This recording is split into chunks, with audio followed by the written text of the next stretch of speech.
And the media is very complicit. And I say corporate mainstream media is extremely complicit, if not the cheerleaders, to keep this thing going.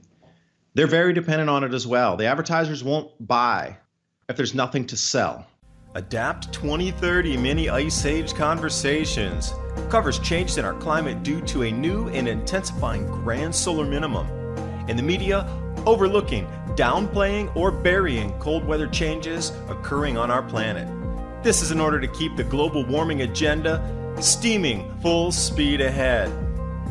I do this podcast and radio program because we need to begin conversations on how to adapt our food growing strategies long before 2030 as agricultural zones shift, affecting global crop output, but very few mainstream media outlets are talking about the most important issue of our time: cold weather crop losses. Our sun is going through a 400-year cycle, which has effects on our weather patterns as our magnetosphere weakens and the jet streams go out of flow. It's not CO2, it's not you, it's the sun. Are you ready to thrive in the grand solar minimum? Then join me for Mini Ice Age Conversations. I'm your host, David Dubine.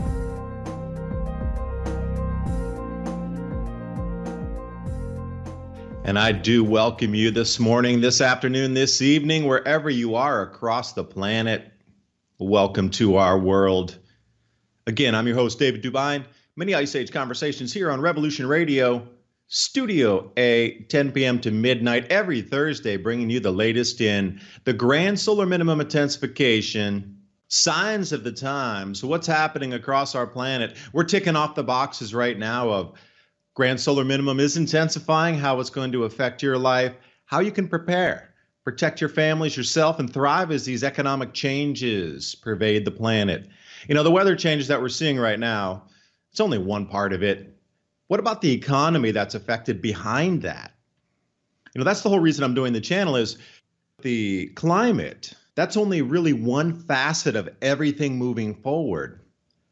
Because the climate, it's going to affect you. Yes, you might get stuck in your house. You might have to move. Your power grid might go down.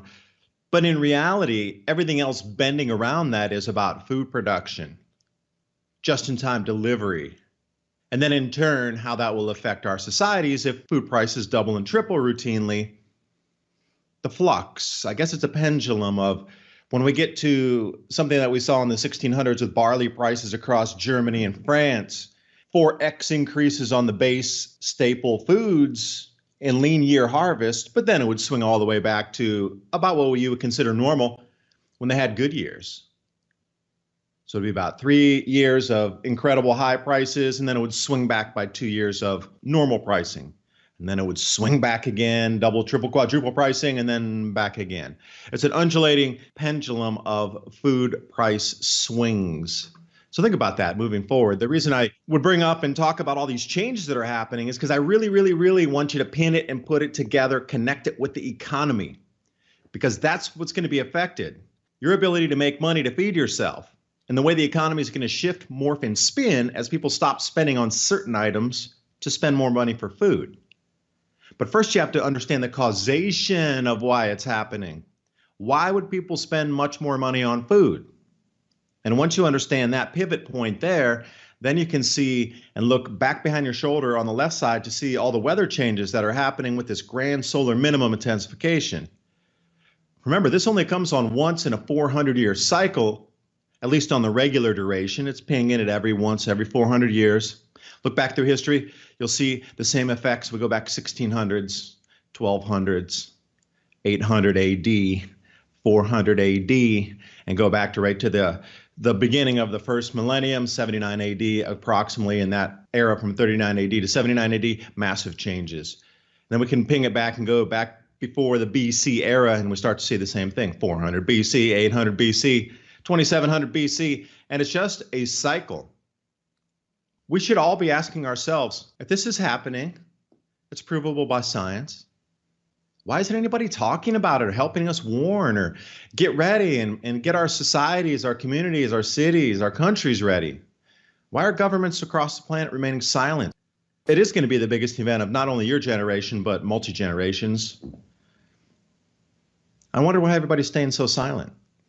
So last week I was in Vietnam doing some research. I was out on the ground, went to two different places. I'm going to discuss not only what I found there in terms of low-tech agriculture, because I believe the solutions moving forward to some of these problems we're going to encounter because of lost crops due to shifting weather patterns, jet streams in the wrong place, due to the sun's effect magnetically on our Earth.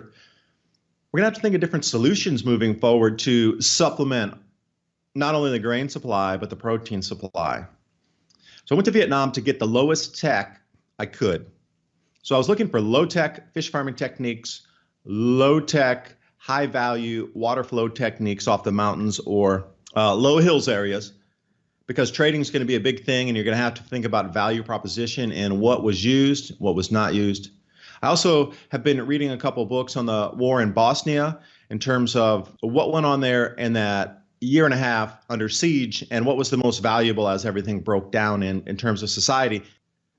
Lighters. I guess lighters and antibiotics were the two things that I could ping. If I had just a few dollars to spend on anything, it would be lighters and antibiotics.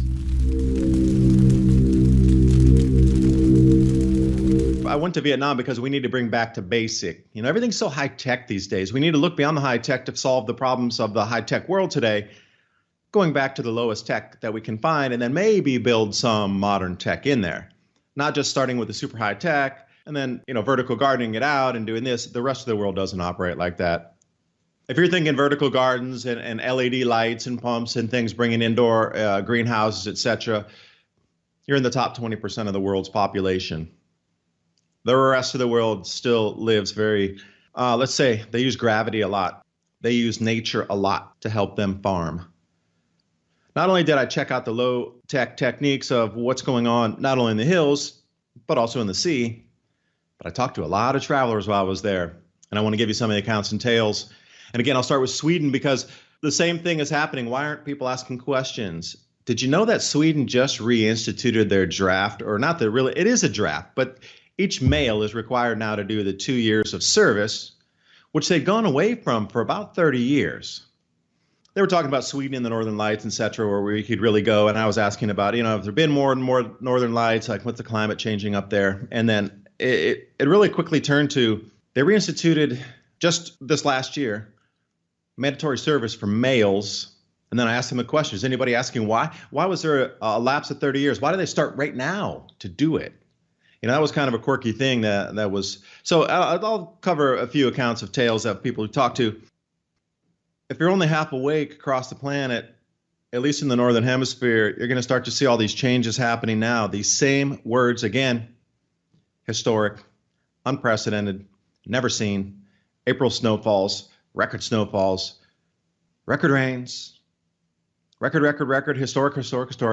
And you're starting to see this now as the trend. Last year when they started to use these words in the greater mainstream media, I was like, wow, they're using historic. And you'd focus on, wow, historic snowstorm. But now it's so common, the luster's not there anymore to even talk about being historic. Now it's more about just checking a box, like, look at this, still upticking. So those of you that are around in the Northern Hemisphere, I don't know if you're aware, because, if you're in the area where it's snowing currently with the blizzards and the record snowfalls and these storms that are pervading Europe, all the way down to Saudi Arabia. Did you know Saudi Arabia had rare spring snowfall blanketing Saudi Arabia? Did you hear about that in your news media? I sure didn't, because it was just snow across Saudi Arabia. It should be 100 degrees Fahrenheit there, in the high 90s at the minimum, but snowfall. And it fell really low as well. It wasn't just in the highlands, where they do get some snow occasionally in the wintertime. January.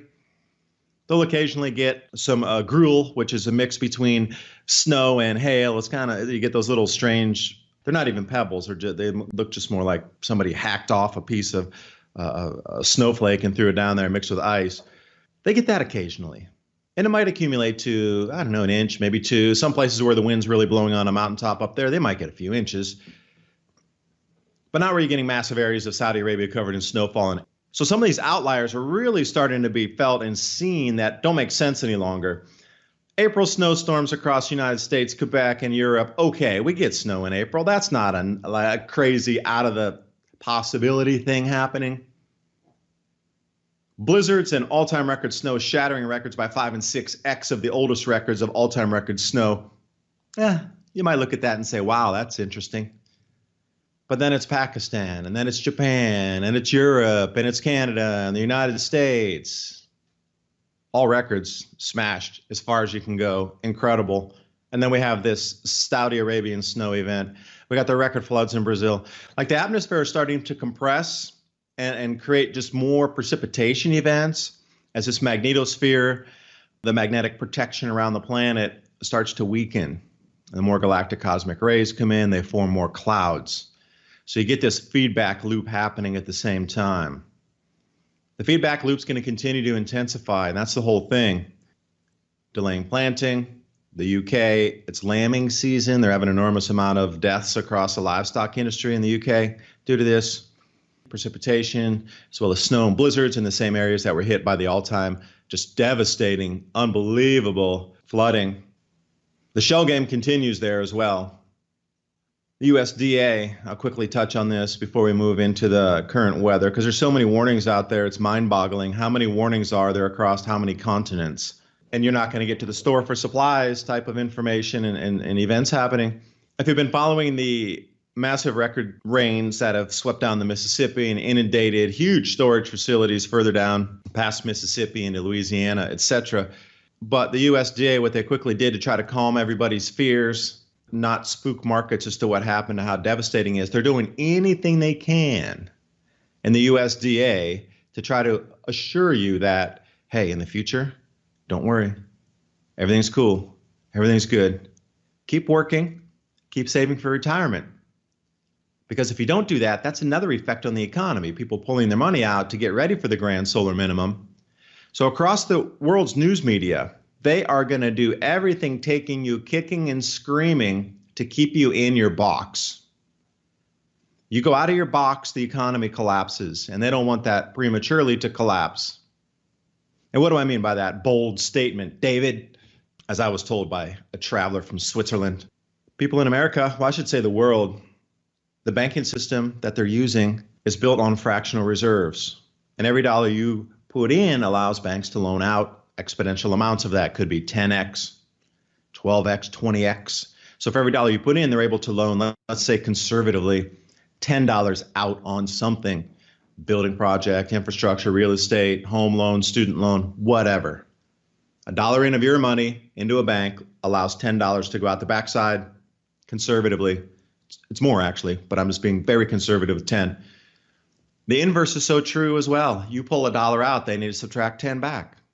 Now with the amount of money going in and out currently with the, your $20 here, your $200 for the weekend to go out and eat and do whatever, that's really not big. Even $1,000, $2,000 out from your side, that's not really big. Somebody else put a couple grand in after their paycheck, and so it's balancing everywhere. But when it comes to the point where this realization of the planet comes in and they understand about the food pricing, the mechanisms driving all the weather systems, that's not CO2, it's based on the sun, the paradigm, the way that we're thinking completely changes. When this happened, people do start to pull vast amounts of money out of the banks to prepare for this. And it doesn't get re-injected back in. This is what they're trying to prevent. And the media is very complicit. And I say corporate mainstream media is extremely complicit, if not the cheerleaders, to keep this thing going. They're very dependent on it as well. The advertisers won't buy if there's nothing to sell. I want to take you back to 2007 and 8, 9. This is about the best way I can describe it. These same mechanisms are going to happen. The credit would lock up, the credit would freeze. That will affect your food deliveries into the stores. Nobody's buying cash and paying cash in a foreign country for a container of, let's say, canned beans and ship it in. Nobody's paying cash for that. Everything's on credit. And the lower the credit is, the lower the credit rating, the lower whatever, it could be a company, could be a country, that credit locks up. Like just go back to 2009 and see what happened. Now, the whole catalyst for that event was rising fuel and commodity prices. The problem is fuel is so easy to alleviate. You can carpool, you can take a bus, take the MRT, or an underground train, subway in the United States. Ride a bike, walk, if you live close enough. There were many solutions to overcome that problem because not everybody drove in America or in Europe anyway, or across the planet. Not everybody drives. A lot of people started to carpool in the same neighborhoods. Hey, we're going to the same office building district. The four of us get together, we split the fuel costs. Great. I don't see you cutting your meal into 4 sections and sharing it out, though. I don't see you cutting your piece of steak that you would normally eat by yourself, or chicken or whatever it is, or a plate of pasta into 4 sections and sharing it with 4 people every day. That's called getting hungry.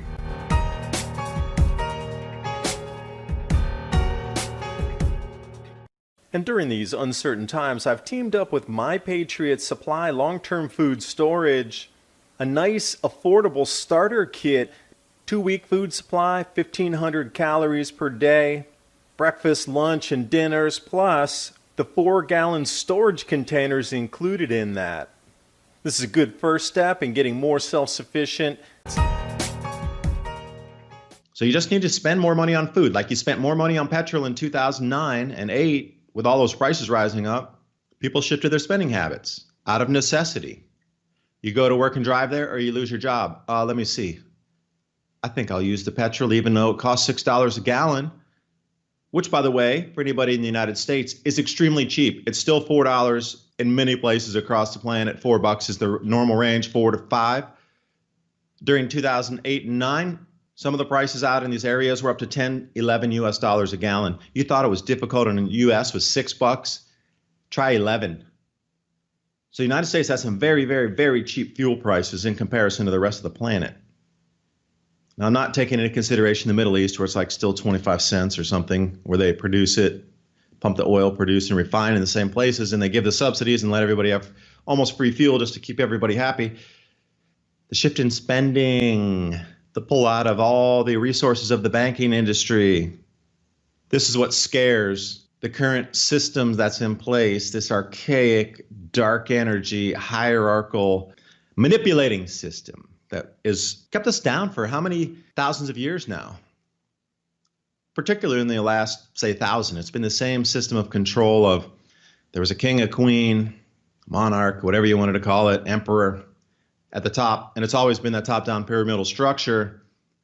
This light energy vibration from the sun changing is starting to shift a little bit in the human consciousness. See, across the planet, people are no longer accepting this top-down hierarchy system.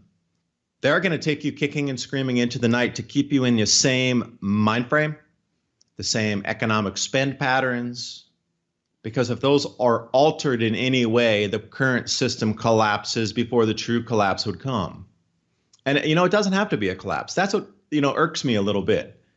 There's so many solutions and ways that we can even build our economies in a more, let's say, sustainable, and I'm not talking about solar panels and wind, that's unreliable, but in a more sustainable way to provide more resources for us as a species, the humans on the planet, where we don't need to gouge everything out of the planet. We don't need to destroy everything around us. There's a lot of solutions for our food production that we could be using where, when's the last time that the corporate media or the schools have taught us or our children, hey, why don't you set up community gardens? Why don't you set up a garden in your backyard? That stuff was taught routinely in the 1930s and 40s. Now they want to put in trees to capture CO2, but it's a CO2 capture fake machine tree that costs something like $8,000 for one, and it pulls out, I don't know, a couple kg of CO2 per day. They're fake trees to pull CO2 out of the air. What is the insanity? Why don't we just plant more real trees? What happened to that whole 1970s, let's plant a lot of trees to protect the environment?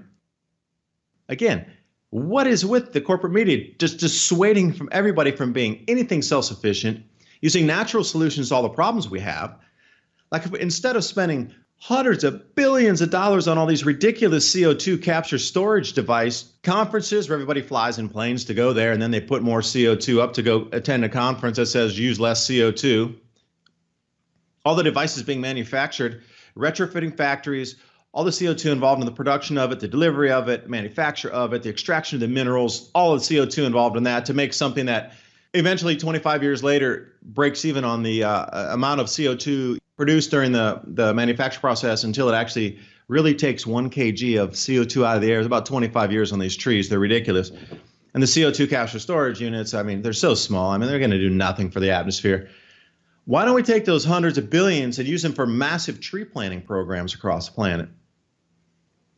Why don't we use this for seed subsidies and like courses so people can start to learn how to grow food in their backyards so we don't have to rely on supermarkets as much? Free courses. Why is there not government free courses on how to grow everything from X, Y, and Z? And garden planners, like that should be a new job. We got urban planners, awesome, but the government should be supporting garden planners. You know, you got to go to private industry or private people to do this. Why isn't it on the government side? And everything's pushing you away to get into this massive system of more control. And I'll bring you back to the beginning of the program and say, why is nobody talking about this? Why are the warnings not out? I mean, we got all these massive snows and things, which I'll cover in a second. But this paradigm, they're so tightly, the tighter they're trying to control it, I guess, the more that you're going to slip through the cracks, I guess. But be forewarned that the more these changes are in front of us, and now it's just so blatantly in front of you. I mean, it can't get any more obvious at this point. It really can't. The grand solar minimum forecast was for intensifying record cold and intensifying record snowstorms moving forward to the point where we're going to lose crops. We're not going to be able to feed the planet by 2023 to the point we do today, and there will be global famines and food shortages. Now, what we're seeing now, just this year alone, is right on track. And last year was a true amplification year, and everything is right on track with the grand solar minimum forecasters, the astrophysicists out there giving you a year-by-year play of what's going to happen with the intensification. And some smoke and mirrors crystal ball ain't too crystal with the CO2 because IPCC can't look into a crystal ball. It's too smoky and foggy in there. They can't even give you a real forecast. Oh, around 2100. Oh, around 2150. Oops, we missed the sea ice. We've got to push it back to 2049 now. Oops, how many times have they missed on their forecasts? For the grand solar minimum forecast, that's been pinging at 100% moving down the road. Ping, ping, ping, ping, 100%, hitting every time. If that was a Vegas bet, they would be winning 100%. They'd be probably kicked out of the casinos because they're winning too much. Every time they place a bet, they would be winning. The grand solar minimum intensification timelines, using the sun's magnetic fields to predict what's happening. Mathematics and science. Recurring cycles of history. And now they want to ban and limit the use of manufacture of, get this, you're going to please sit down if you hear that. I don't want you to fall over. To combat climate change, they want to limit the use and manufacture of CO2 fire extinguishers. Now, the ones that are already out there, they're not going to remove. But the new mandates, when they do replace them, will be halon or some other type of non-CO2 based fire extinguisher or fire suppressant. Now, the insanity of that alone, if we're getting to the point where they're making news stories about banning fire extinguishers that have CO2 in them or limiting the manufacture of CO2 fire extinguishers to combat climate change, I think they completely lost their credibility and lost the plot at that point. So they're really trying to tell you that a massive fire that's going to start and put unknown amounts of CO2 when a house is burning down or a kitchen's on fire or some other type of massive fire that could result from a small fire that got out of control. It's better to not have a little fire extinguisher there that's, how many kg of CO2? Then why do they still allow global transport to continue? Why would they allow air travel to continue when the amount of CO2 every day put up by those airplanes is gargantuan compared to a little tiny CO2 fire extinguisher? Meatless Mondays in the schools in New York City. Oh, got to have the kids eat less meat because cows fart, and they're going to put methane up.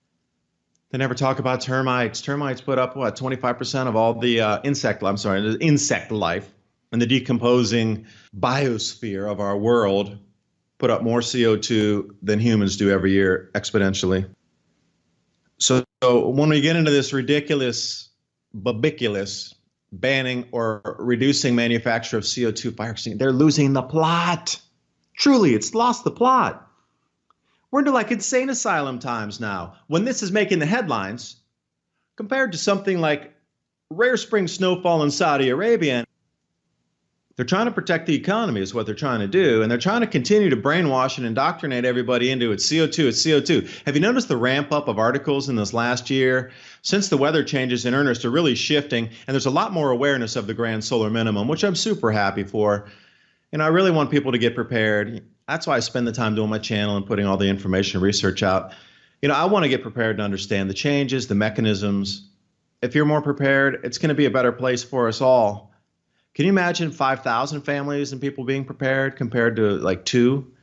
How much easier it would be to move through these changes I want to be in that community where there's 5,000 families prepared and understand the mechanisms and knowing how to cope with and being ready to jump on some of the changes. So if you know the hail's going to get bigger, you know the winds are going to get stronger, you know the floods are going to get more deep, and you can start to adjust for that, maybe where you plant something or the way you harden something infrastructure-wise. Hey, I want to be in that crowd because they know what's going on and the moves. Corporate media is really pushing. They're in overdrive now to explain away the massive changes on Greenland with the ice gains. Well, not only the glaciers growing there. When we're to the point now where government institutions are cutting feeds on their data because it's showing the complete opposite of what you've been fed for 40 years about a particular narrative, global warming, we should be asking real hard questions at that point. Like, why did those feeds get cut? What are you trying to hide? And not only that, but why isn't anybody even in the corporate media coming out ferociously nonstop chasing down these institutions and people and you know forecasters, especially on the IPCC, say, hey, your Greenland forecasts were wrong. Now what? Why didn't you adjust it? Why aren't there news articles coming out saying, hey, we dropped the ball completely on the Greenland ice. It's gaining for the third year in a row, not just a little, a lot. Billions and billions, hundreds of billions of extra tons. What happened with that? Yearly? They're not even at a melt season anymore. The melt season is actually at the break even during the melt season. Wow, it's crazy. If you compare 2013, which I did in a couple of videos, with this year and last year, Greenland ice melt, it is such a night and day difference. Yet the corporate media doesn't want to tackle that. Why is the change happening in the first place? Forget the culpability or the bad call. Set that aside. Doesn't matter. Focus straight on what is causing the flip. And what was melt back in 2009, 10, 11, 12, I think that was the high for the solar activity. And then we started to drop off. And that was the beginning of what you're seeing now. It was very subtle changes in 12, 13, 14, right? When the changes were very subtle in those years. But what happened to the flip? That should be the main question. Not bagging the IPCC for making a bad call. Just what's the flip mechanism? Why isn't anybody talking about that? Why isn't anybody in the corporate media raising questions?